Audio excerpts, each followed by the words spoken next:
Y'all know what's going on. It's time for another episode of Doing Time with Joe. I'm your host, Joe Baker, and welcome to the show, y'all. Look here. Man, them old heads, gangsters, they done dropped by Ralph's dad's house, put hands on him, and took that little money that he done built up over the time they done had these licks going on, and took that, but they left him. He beat him, battered him. I'm talking about he bad out. And then the next day, Ralph calls home. He don't know what done happened. His daddy on the phone telling him, "What have you done, son? You told us you were going to stop this." And Ralph's like, "What happened? What's wrong? What are you talking about?" And he tells his son, he tells Ralph what just happened to him the night before, how he had been beaten. And they threatened to kill him if he didn't get this money. They threatened to kill him if he didn't get the money. So now his daddy is dealing with trying to bury his wife that just passed away. Now his life is threatened if he don't come up with the rest of the money to give back to this bootlegger. They know he didn't have nothing to do with it, but they don't care. That's the streets, y'all. That's why I'm telling you, stay out of them. That ain't right. This man's a hard-working man, worked all his life, and because his son don't want to listen, now he on the hook. So he tells his son, "Who got that? Where is it at?" And his son reluctantly tells him what's going on. And he said, "You need to tell them, whoever you're dealing with, what's going on." And his daddy hang up the phone. So he goes to the old heads in the penitentiary and tell them what happened. And they told him, they playing him now. Listen to them now, they playing it.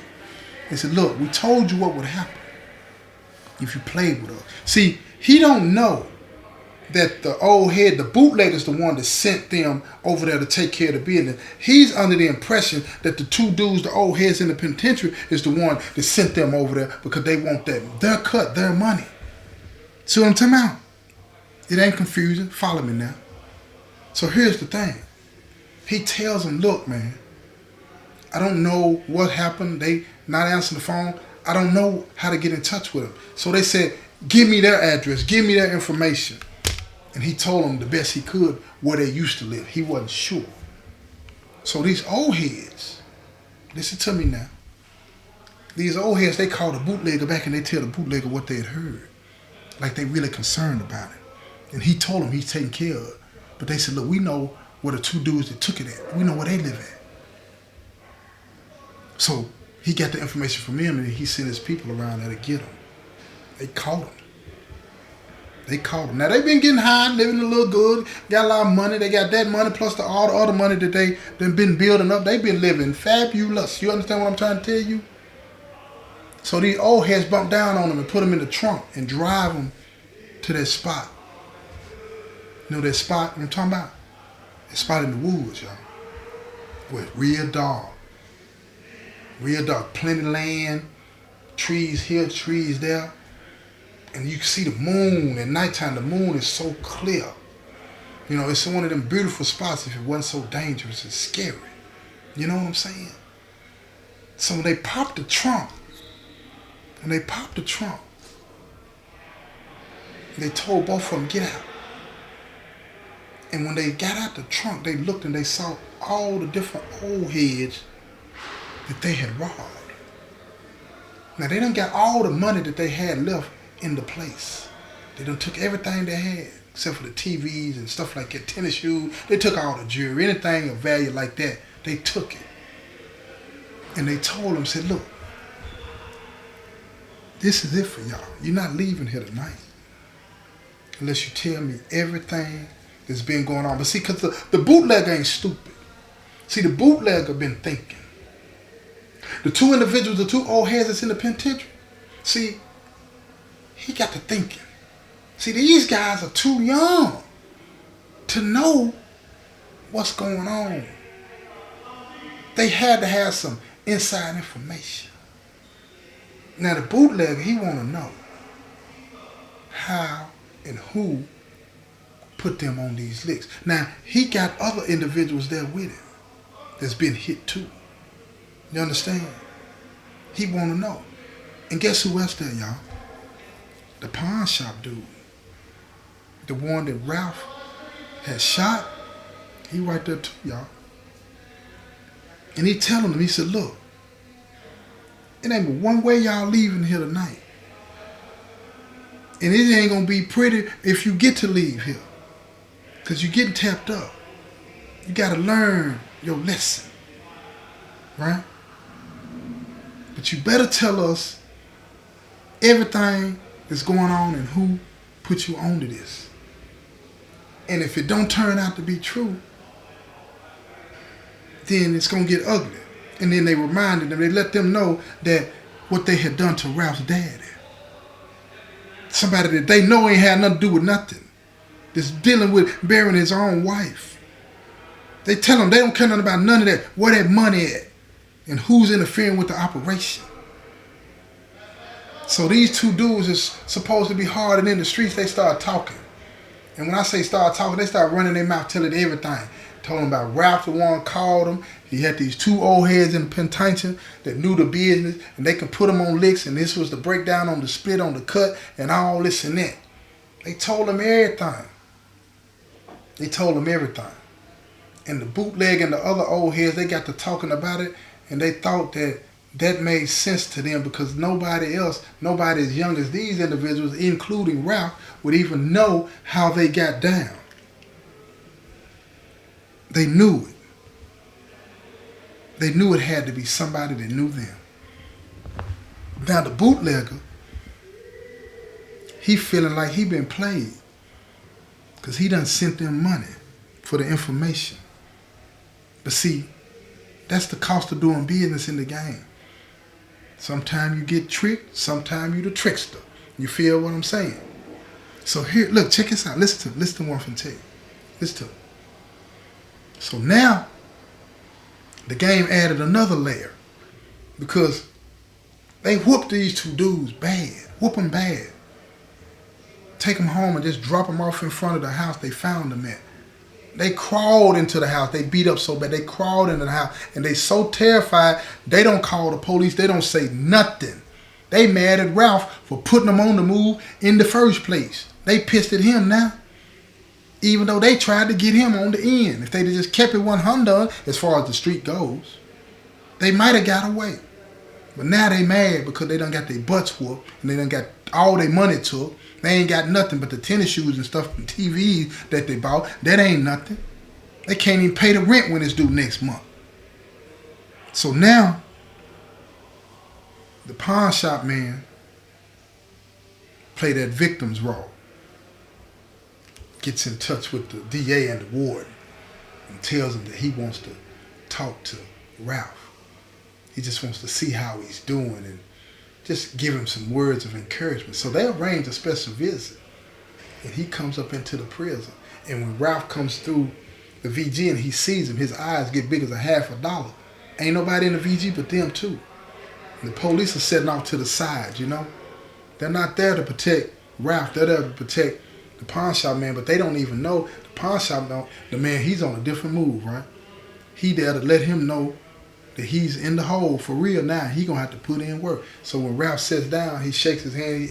He says, "How you doing?" loud enough for the officers that are in the distance to hear him and all this and that. And he says, "I've been thinking about you. I hope you've been doing well with your life and everything's been going good with you."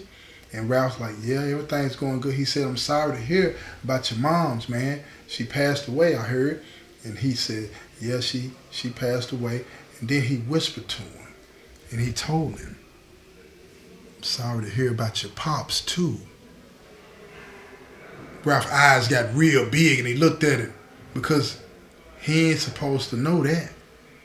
You understand what I'm saying? He ain't supposed to know that. His daddy didn't report that. His daddy didn't say nothing about that to nobody. So at that moment, Ralph knew something was wrong. So he said, "Man, why you really here, man?" And he told him, he said, "Look, I asked the judge to give you leniency, man." And he said, "You still don't get it. I understand you. I was you at one time in my life. And I was able to walk away from all of this stuff.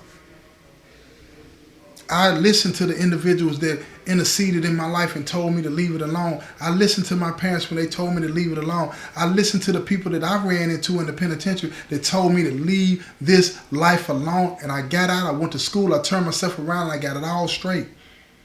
He said, but now, you ain't listening to none of that. You done crossed some lines that you might not be able to come back from. He said, but I'm going to tell you one time, man, what you can do. I'm going to tell you one time what you can do.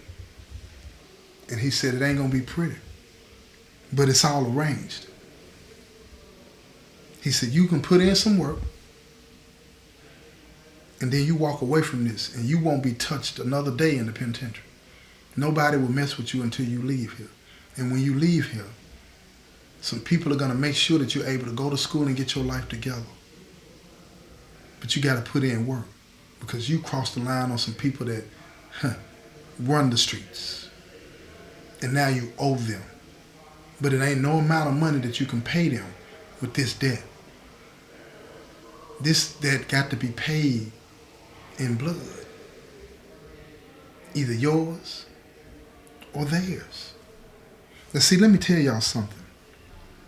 See, when you're dealing with the streets don't care nothing about how you feel, what you might have going on. The streets care about one thing. You being up or you being down. And if you up, the streets demand that you conduct yourself a certain way. If you down, the streets demand that you conduct yourself a certain way. Period. Period. There is no sympathy. There is no nurturing. There is none of that. The streets are made of concrete. And if you're not as hard as that concrete, stay out the streets. Because in the game, you're not always going to be up. You're not always going to be up. And if you can't handle when you're down, and most people cannot. I would even go so far as that all people can't handle it when they're down. They fake it till they make it, till they get back up. But see, the streets demand too much. And now he had a choice to make here, y'all. He had a choice to make. So he asked him, he said, what do I have to do? And he said, when you get back behind that wall, I need you to go see these two people here. And he slid a piece of paper across to him and he read the names. And he tried to pick it up and put it in his pocket. He said, remember their names, because they'll be waiting on you when you get back there. They're going to get you up close and personal to the two individuals that set all of this up. And he said, you'll know what to do. You'll know what to do. And he said, you have to do it. He said, but it's two of them. He said, so? You either do them or they're going to do you. Something's going to happen today when you get back. But after it's done, you're going to be fine. That's how it works. You asked for this. So you have to deal with this. So he told him that he would do it because he was afraid if he didn't do it, what may happen to him. And now, for the first time, what may happen to his father. So the pawn shop man got up and left and hugged him and told him, he said, man, do the right thing. Now, ain't that funny, y'all? Do the right thing.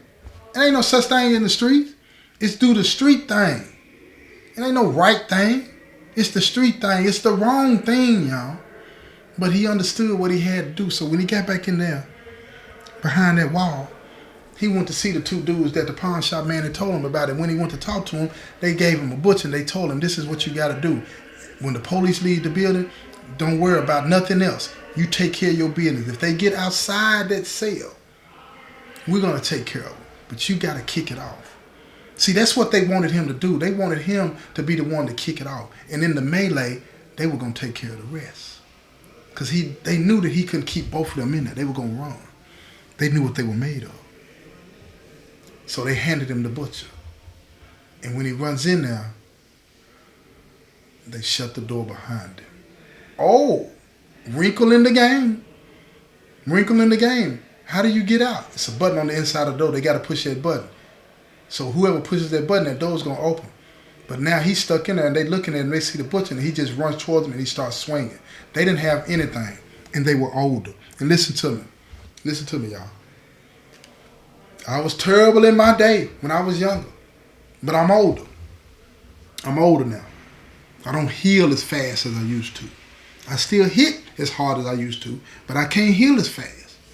So when you older, y'all, some of y'all know what I'm talking about. You got to get it over pretty quick. But when somebody pull up at Butcher and there ain't nowhere to run, the only thing you can do is run towards it. And them two old heads, they ran towards it, thinking he couldn't hit both of them at the same time. But let me tell you, when I tell you that Ralph had that Butcher, he had it up above his head and he just swung down. And when he swung down, he hit both of them. And they both fell to the side. Cut them. One of them across the face, the other one across the chest. And they got past him and they got to that door and they hit that door. And as soon as they walked out that cell, it was about 8 old heads waiting on them. Lit them up. Lit them up when I say that. You know what I'm talking about when I say lit them up? Lit them up. No, they didn't leave them dead on the floor, y'all. No. They just wanted to send a message that they ain't playing with them and they know what happened. But Ralph had to make it known that he understood the rules of the game. They crossed him. He got to deal with that. Now, they were going to let him walk away out the game free. When he came out of the cell, one of the old heads took the Butcher from him and told him to go, get away. And he left. When the police got in there, all the old heads that was involved in it, they took the lick. And Ralph was able to walk away from it. And years later, he ended up getting out of the penitentiary. His daddy was much older. But when he got out of the penitentiary, he didn't want to go to school, but he went to work. And he had cut out all the shenanigans, man.